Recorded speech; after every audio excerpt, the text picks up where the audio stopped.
Today marks the fourth part of a special 5-part series I'm releasing all week, looking ahead to PX Plus Festival 2019. Today's guests have been working very hard with the ops team to curate the Let's Have a Drink With section. They are Clara Rubin and Sula Richardson. We kick things off in typical style here with their origin story and an update from Clara, a previous guest on the podcast. They share the origins of how they got involved with the PX Plus Festival before giving us a rundown of the fantastic names that they'll have talking to us over the weekend. Enjoy. My first job in wine was with Oddbins, actually, straight after university, and I desperately needed a job over Christmas, and a friend of mine said that there was a part-time job going at Oddbins. So, yeah, that's where I started, really. And I got the kind of bug for wine when I was about 21. And until that time, I'd been drinking the usual horrific things that everyone drinks at university, which we won't talk about. But I managed to get some WSET qualifications while I was at Oddbins, and I managed to taste a lot of wine. I'm sure they won't mind me saying on a podcast that back in the day, things were quite free with stock, which is probably why they have some financial problems. But, you know, amazing people started out at Oddbins, and I think a lot of people working in wine in the UK come up through Oddbins, or they come up through Majestic or some of the other retailers, because they are places where people kind of learn to talk about wine to consumers, and then whatever happens after that, whether you go into restaurants, whether you go into buying or whatever, kind of being able to pick a bottle of wine and talk about it is kind of really formative for many people, and most people get a really kind of taste for wine, literally, in those kind of retail establishments. At university, I studied history of art, which everyone will laugh at, obviously, when I say that. But I had a real passion for arts for a very long time, and I studied art and did art, but soon realised that the kind of career path wasn't really there for me unless I had a trust fund or wanted to be an artist, which I never really felt I had kind of enough passion for to really make it a career. So kind of the drinks industry came about really fortunately because it came at a time where I was really looking for something else, and I was actually quite good at it, which was even better. But I needed a job and I needed to move away from university. So I ended up working in advertising for a number of years, actually, sponsorship roles, and working for creative industries. And I made a lot of friends in London, which was great. But then I decided to do a master's degree, as one does, when you need something else to do. No, that's not true. But and I studied art history again, but in a kind of more in a business sense. So I did arts market appraisal, we used to call it. So it's buying and selling of art in global markets and auction houses and dealerships, valuing art, valuing antiques, which I really enjoyed. And it was something that I could kind of tap back into because I really didn't want to work in advertising anymore. So I thought kind of more of a commercial direction would be great. And I actually wrote my thesis on the business history of wine, because wine is the only consumable sold at auction.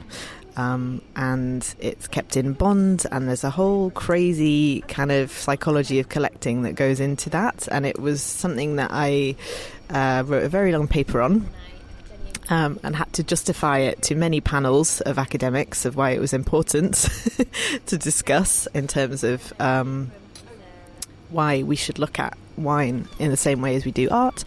And then from then on I went to work at Phoenix and had a few other jobs, and then I ended up at WSET, where I worked in the marketing department for 5 years, and got to do some amazing things around the world for them. I'm still very close with everyone at WSET, and I think they're an amazing company. I think it's kind of the geeky side of wine that as someone that's done a lot of academic study, I could really tap into and I understood. And the people that work there are amazing, and just really, you couldn't get geekier than some of the research team at WSET, and they won't mind me saying that because they know it's true. But yeah, that was a really amazing experience, and I got to travel the world, and my job was predominantly looking after kind of events and kind of promoting courses in other markets. But yeah, we're up to 90,000 students a year at WSET now, which is like hugely incredible. And I think just learning about wine, whether that's from a very base level to, diploma and onwards, people around the world are really wanting to do that. And I think there's nobody else like them, really. And I'm here with Clara, who taught WSET for a very long time. So we're both really connected to wine education in that way. And then I am now at Phipps Relations, which is a communications agency, award-winning, I'll have you say, just to drop that in. But we predominantly look after many drinks accounts, and my focus is on wine and spirits. So I look after wines of Germany, the whole country, Rioja region, and the Cognac region. And we look after their press office, we do their UCO events, and really get the messaging out there about those regions. It's great, actually. I really enjoy it. Agency life is hard, but rewarding at the same time. In the background, over the last few years, I've also developed and founded something called Women in Wine London, which is now a large networking group, actually, of over 600 people signed up to the mailing list. It's large, which is incredible, actually. And it's we founded it in 2015, me and a person called Regine Lee, who is now an MW, and Hannah van Susteren. Regine is at Liberty Wines and Hannah is at Atlas Fine Wines. So between the three of us, we organise events, networking opportunities, workshops, speaker sessions, lectures for women working in the industry. And it's been pretty successful so far. We've had, people find jobs through it, people go into business through it, and it's for kind of people just coming into the industry, or, people at very senior levels, and we try and be very inclusive in that. We keep costs down, ticket prices low, so it's pretty inclusive. But the main rule is that you have to work in wine. So it's hard when we chat to people that want to get into wine and they want to come along to things, and I always feel bad about it. But I think to keep value in the group, you have to work in wine. So, that's been really successful, and it's meant that I've got to meet some incredible women working in an industry that is predominantly male-dominated. And that's not just me saying that, it's a fact. Everyone's been incredibly supportive, and, other organisations are hosting us, and we only do events in other wine companies, which is great because people want to get involved. And it's, hopefully it will carry on for years to come, even after I dip out of it, really. And as you say, we are sat here with Clara Rubin, and she is a returning guest on the podcast. I looked up her number the other day, number 107. So if you want the full origin story, check out the intro to 107. But as it's been a year, and as I say, a year is a long time in wine, Clara's going to give us a little update of what's been happening. I'm a veteran. So your last time you saw me or heard from me, Lawrence, was probably, I was working at Berkman Wine Cellars, and I'd set up Veraison education program.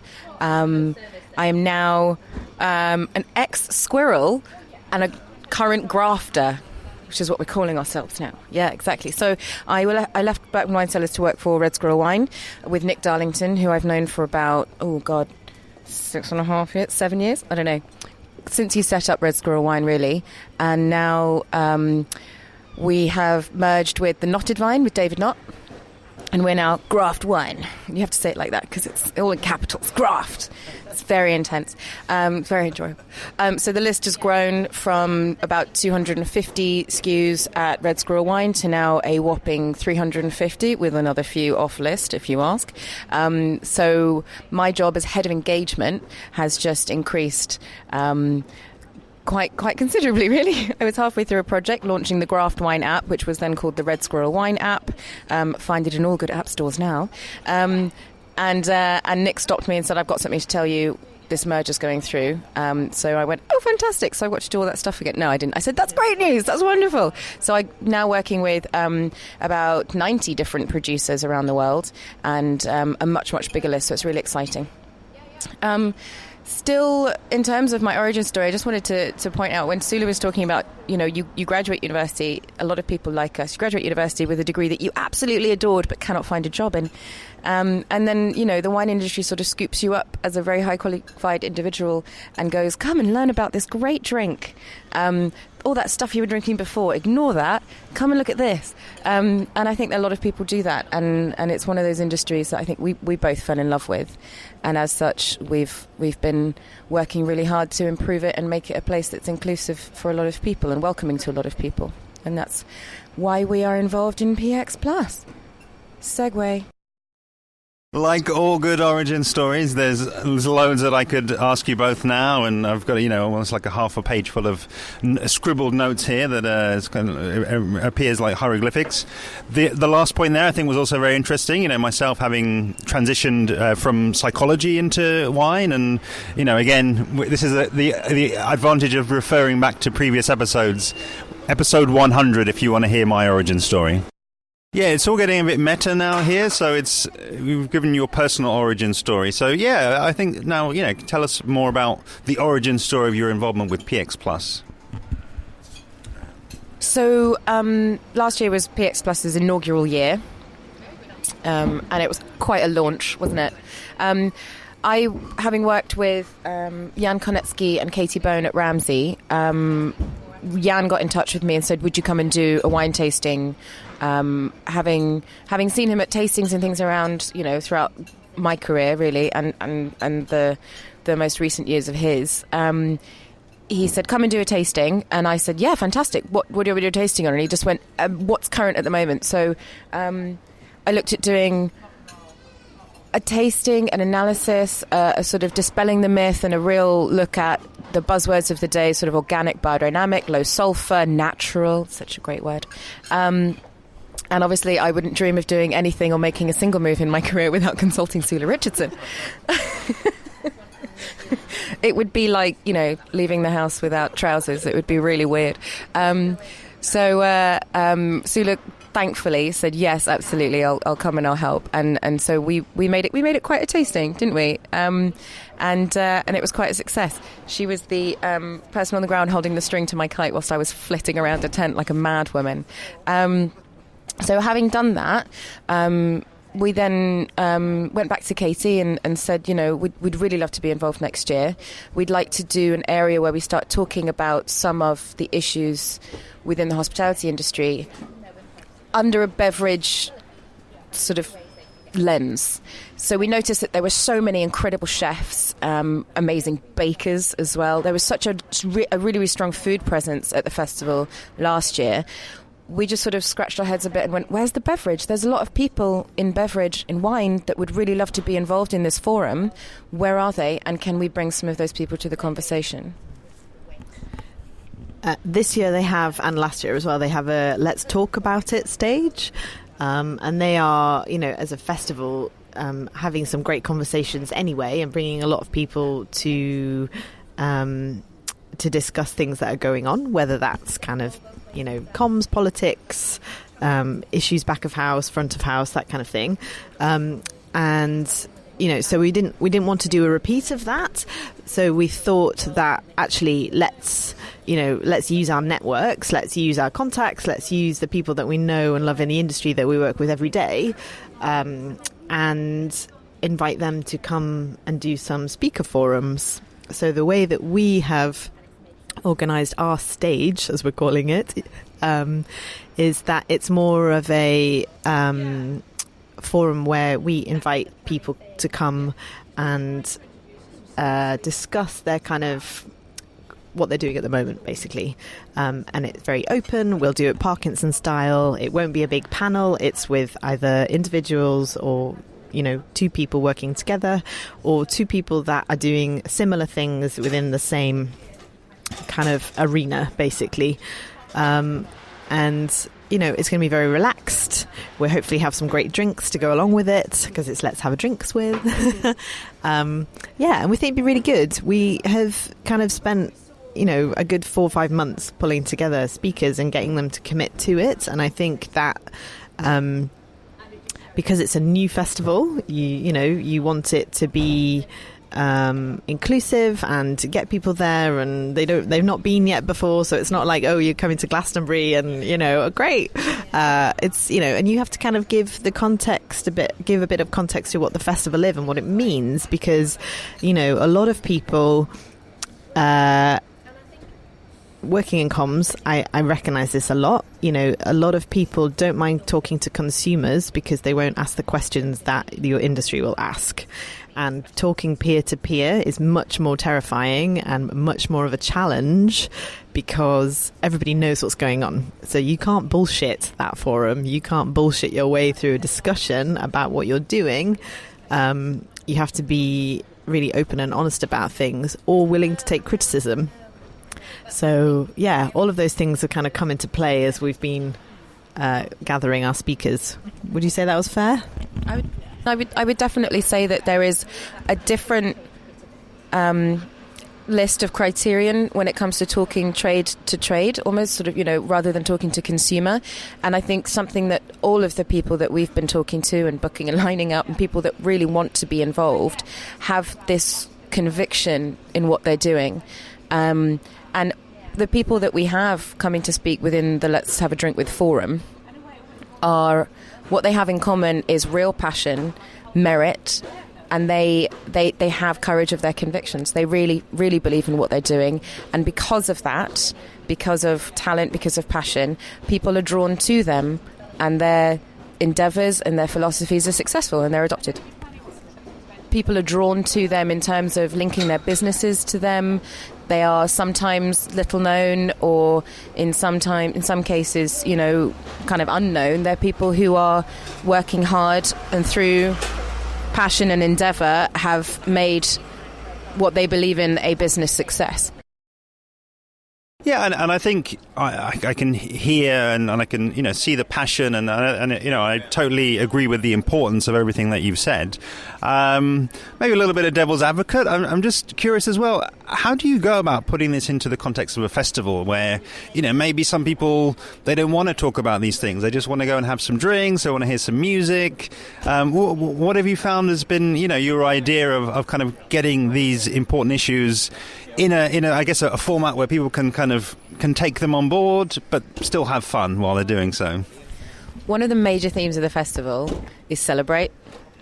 This year, I mean, it's change, collaborate, celebrate. None of those things are heavy or in any way give you sort of heavy boots when you walk away from a festival. Celebrate, for crying out loud. Because one thing our industry really doesn't do, and when I say our industry, I mean hospitality.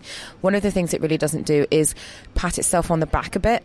Quite a lot of the time, if you see someone doing something successful or intriguing, you tend to feel threatened and ego gets in the way, and instead of going, wow, that's amazing, let's support each other, we just go, but I'm doing that, and we get sort of very scared, and it starts to get competitive rather than collaborative. And I think something that Sula and I really liked about the festival vibe last year, and why we wanted to be involved this year, and why we're so thrilled Katie said yes to our idea, was this is about collaboration and celebration. You totally remind me of an expression, a saying that I kind of keep coming back to, which is like, if you want to build the biggest tower in the city, you can do that by pulling down everybody else's tower, or you can just do it by building the biggest tower. And I think for me, in what I'm doing, I love trying to encourage people to come in and produce media and to produce podcasts. And I just think it's not something maybe in the first instance you do kind of feel like, kind of competitive edge, but there's a huge marketplace out there, for people to do well and to inspire others. And I just think, it's great that there's going to be a way to shine a light on people in that room with the drinks and on sitting on the hay bales, and that people can learn from that, and that they can take those things forward, and it's not being done in an overly competitive way. Here we are, sitting here 4 weeks out from the festival. Big smiles on your faces. I just want to throw the door open to you telling us about the great people that have agreed to come along, and give us a sense of what they're going to be talking about without giving away all the secrets, of course. So what we decided to do, in keeping with the themes of the festival this year, which are celebrate, change and collaborate, we thought we would allocate themes to each speaker, or try to look for speakers that fit to those themes, either way. So we decided to look at a cross-section of the industry, predominantly drinks, again, as Clara explained. And for our Celebrate category, we've got one of, some people might say he's a bit of an industry legend, or kind of godlike creature in the spirits industry, Michael Vachon, who is founder and head of brand development at Maverick Drinks.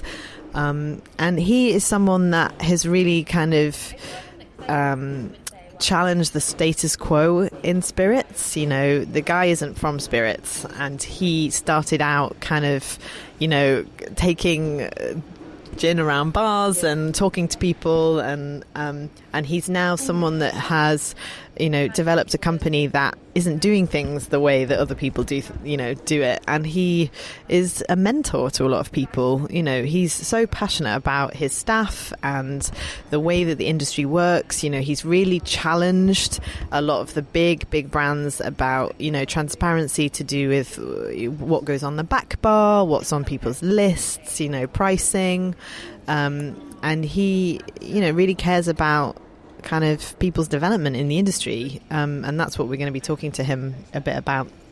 On that same theme as Celebrate, of not really allowing success to go quietly into the bank, we've teamed up Nick Darlington of previously Red Squirrel Wine, now Graft. All hail, exactly. The fearless leader. We've teamed him up with Gavin Monery of Vagabond, winemaker at Vagabond. The reason being is that it's really I wouldn't call it a workshop, or a how-to, but it's having a chance to put those two very successful people into a forum where people can ask them questions about how they turned their passion into a viable business, really. So it's about celebrating that, it's about sharing knowledge, and it's about mentoring the next generation. Moving on to another theme, which is change, which is, we took that to mean, and I think Katie will be okay with this definition of it. When you love an industry so much and you love what you do and you want to see that sustain itself, you know that some things about it need to change if it's going to survive or if it's going to be the best it can possibly be. And I think this is when we took the decision to invite someone to the forum and hope that they say yes, who actually isn't in beverage, but she's a restaurateur, and that's Asma from Darjeeling Express. She's a real pillar of the community, has come to be a real pillar of the community. And I first got the chance to eat at her restaurant, and one of the last times actually, because since I've been there it's been absolutely mad. The success of the place has gone through the roof and you cannot get a reservation. The first time I dined there was when Netflix were filming their Chef's Table. So my friends and I arrive for dinner and there's a film crew and we have to sign non-disclosure agreements, and we're going, what the what? We just wanted dinner. We read about this woman and her food's incredible and she's amazing and what she stands for is amazing. She's an incredibly highly qualified woman, intimidatingly yet welcomingly intelligent, running an all-female kitchen in a way that is different from any kitchen I've ever seen run because of how she leads it. It's, again, collaborative. and it's welcoming. There's still a hierarchy, it's still a beautifully functioning kitchen, but it's a very different vibe and atmosphere. And I think if you want to find out a little bit more about what she's doing and how she's doing that, come and have the chance to talk to her and listen to her speak. She was the only person in our lineup that wasn't directly connected to beverage, and it's because of what she's doing and how she's doing it and just how incredible she is. On the same theme of change, because Clara and I are very wine-focused people, we kind of have a bit of insight into what's going on, in the restaurant industry in terms of wine lists and what people are doing. But we thought that's a bit obvious. We want to tackle something that is a bit more controversial, predominant, potentially. So we decided to invite Ben Walgate, who is the owner and winemaker of Tillingham Wines, who everyone loves, to come down to PX to speak about natural wine. And he will be joined by Ania, who is the head sommelier of Silo restaurant, which has recently moved from Brighton to London. And she is kind of at the forefront of the natural wine scene, I would say predominantly in hospitality. She's not someone that everybody knows, but I think she's taken a very complicated restaurant system, which is Silo, amazing but complicated, and given them an incredible natural wine list. So together, I think they are two individuals that are really pushing boundaries in wine, and they truly believe that natural winemaking philosophies are the future, and the future of wine lists, and the future of winemaking in this country. So, and a lot of people disagree with that. So it will be a really interesting discussion. And I think, they are completely pure in their kind of development of their companies and stuff. So I think that'd be a really interesting discussion, especially for the on-trade. Well, I think in terms of that discussion, it's the only thing I would add, because I think you've described what they do perfectly. But one of the reasons we wanted to talk about the elephant in the room, natural wine, is because this whole festival is about having those conversations. And ironically, I know that Ania works at Silo, but not to have a siloed mentality about our industry and go, well, those are the natural wine guys, they're over there, and these are the classic wine guys or the fine wine guys, or, instead of doing that, it's just about opening up the conversation. So not when you said controversial, and it is, no, you're right. But I mean, and this is terrible for a podcast, but Lawrence, the face you made was great. Sort of shock and awe face. The Edvard Munch sort of scream of going, oh my God, controversy. It's all about actually having those conversations, and that's again why we wanted to do this forum. Our final talk on change will be with two people that I absolutely love, and I think the rest of the industry absolutely love. We're doing a talk with Hannah Lanfear, who's the owner of the Mixing Class, and she was Imbibe Educator of the Year last year, and she'll be joined by Liam Scandrett, who is the Business Development Manager specifically for spirits for WSET. And both of them are so passionate about upskilling the people in our industry and making sure that, businesses and business owners particularly are aware of the benefits to training your staff and the benefits to your company if your staff are trained and happy and knowledgeable and they feel valued. And I think it's a little bit harder within the spirits world because, bartenders potentially, people working in kind of that more specific sector within hospitality are not seen as, this is terrible, they're not seen as people that need to be upskilled. They learn on the job, they learn how to make cocktails, but they're not given the kind of background tools about spirits, how it's made enough. And I think these two are kind of really changing the way the industry sees that. And they're working really hard around the world, actually, to kind of work with companies and train people up. So I think there'll be a really, really valuable voice at PX. And that was a totally easy sell for me. when she said, we like upskilling and education, I'm like, yeah, that's my jam.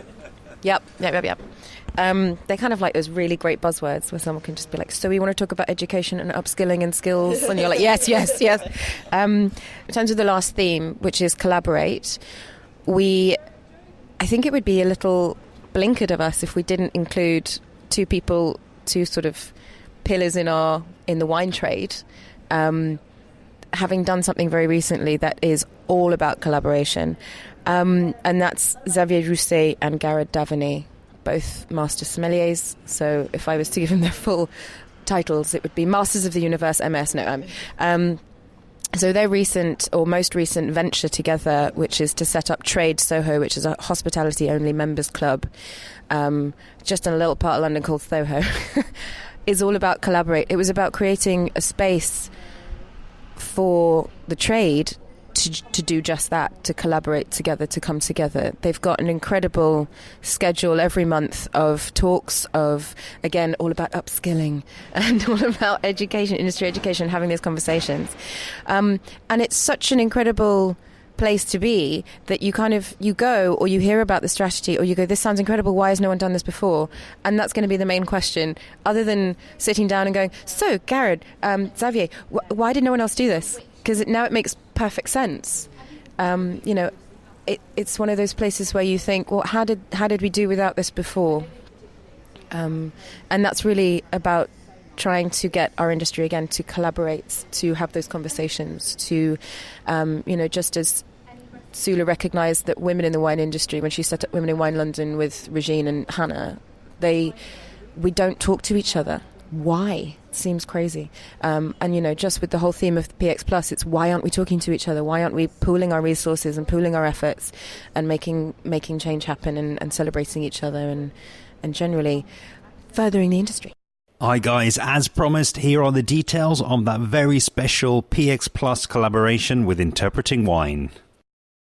They have kindly made available to my listeners a very special 75% discount on the full price of the weekend ticket. So rather than the £120 full price, you'll be paying just £30 for the whole weekend. I've left below the link by which you can sign up for this. But just so that you know, that £30 will include access to all areas, access to all the talks, a free daily breakfast, a free camping pitch if you bring your own tent, access to the camping facilities including the shower and toilets, free car parking if needed, and a free shuttle bus service from the nearest train station, which is Sawbridgeworth. As you can tell, this is an absolute steal, so if you're in any doubt at all about booking, then this is the time to do so. They've also made it equally as easy to book this price. All that you need to do is to follow the checkout, and where prompted, use the discount code PXPOD at checkout. So, in summary, deal of the decade, a 75% discount on the weekend ticket price, which takes it from £120 to £30. Book using the link below in the description. And at checkout, simply use the discount code PXPOD. Thank you so much, Clara and Sula. It was a real pleasure sitting down with you. Genuinely excited to hear from the speakers that you've spoken about. And I think it really adds another dimension to hear the origins of how you chose those speakers. Please see below for the website of Graft Wine and Women in Wine. And just below that, all the details for the PX Plus Festival itself. And of course, I'd love to have you following along with me on social media. I'm at Interpreting Wine on Instagram and Facebook, at Wine Podcast on Twitter, and email hello@interpretingwine.com. Next time is the fifth and final part of this very special look ahead to the PX Plus Festival, which will be episode 275. And what better way to round things off than with two guests in the Let's Have a Drink With area, founders of Trade, Devaney and Xavier Rousset. See you next time.